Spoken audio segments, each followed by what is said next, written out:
MG Basketball strives to inspire and challenge coaches at every level so they may serve those they coach, teach, and mentor with excellence. Today, we're going to talk about the 4 characteristics of a good basketball practice.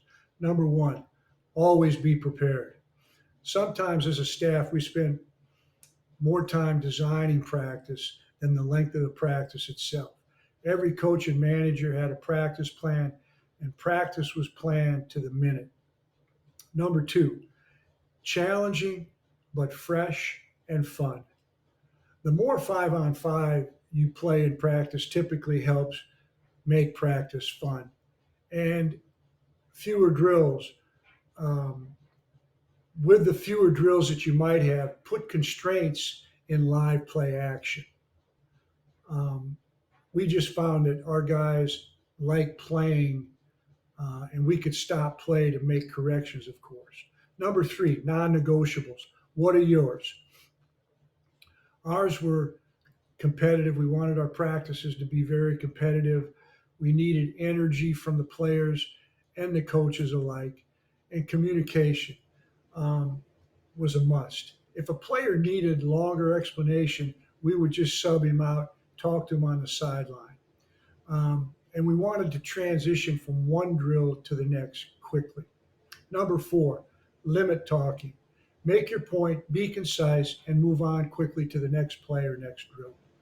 Here are the elements of a good basketball practice. Number 1, pro time. That's getting in the gym above and beyond what the coaches require. Oftentimes, our players, and we would, as coaches, we'd be with our players throughout the course of the week, but oftentimes they'd come in 15, 20 minutes before practice for skill specific work. And they did this because of their class schedule, study table, tutors, tutorials, and so forth. Number 2, warm up. We devoted about 10 minutes for this. We called it dynamic flexibility. By this time, our guys were already pretty warm and ready to go, especially if we were just coming from the weight room. Number 3, pre-practice shooting or basic moves for post players. We devoted 12 to 20 minutes depending on what part of the season we were in. Number 4, skill development.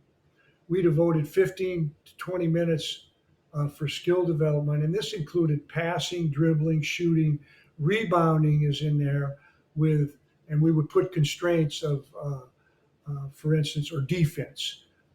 Number 5, offense. We devoted 30 to 45 minutes of practice for offense.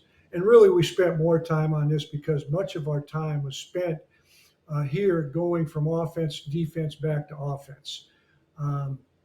In our breakdown drills, typically there would be constraints in the way of defense, number of passes, or we would limit the space the offense could operate. Number 6, defense. We devoted 30 to 40 minutes here. This includes transition defense. And again, like offense, we probably spent more time on this as well. And from 1-on-1 to 2-on-2, 3-on-3, all the way up to 4 versus 4 shell, and then 5-on-5. We played a lot of 5-on-5. And even in our shell work, we would play 5-on-5.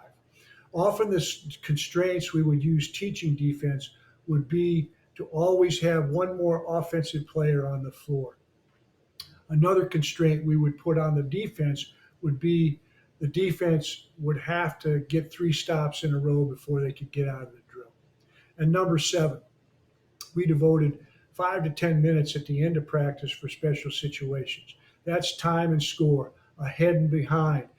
We had a drill called ahead and behind and would give the game scenario.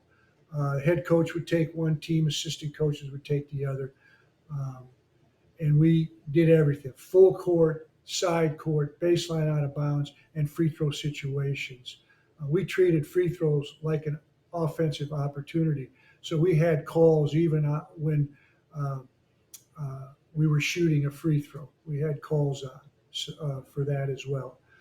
We shot free throws throughout practice in many different ways, and especially after a strenuous stretch or drill. This is Marty Gross for MG Basketball, nothing but net.